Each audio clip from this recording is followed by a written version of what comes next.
আসসালামু আলাইকুম। সবাই কেমন আছেন? আশা করি সবাই ভালো আছেন। আজকে আমি এখানে আপনাদের সামনে মাটির একটি ব্যাঙকে কিভাবে রং করতে হয় সেটি নিয়ে এসেছি। যদিও আমি এক হাতে ভিডিওটি করছি এবং এক হাতে রং করছি, তাই ভিডিওটি হয়তো সুন্দরভাবে উপস্থাপন করা সম্ভব হয়নি।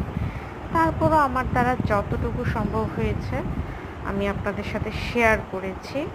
সামনে আমি এটা সম্পূর্ণ একটি ভিডিও শেয়ার করব, যেটা থেকে আপনারা দেখবেন যে কীভাবে মাটির পাত্রে রঙটা শুরু থেকে শেষ করতে হয়।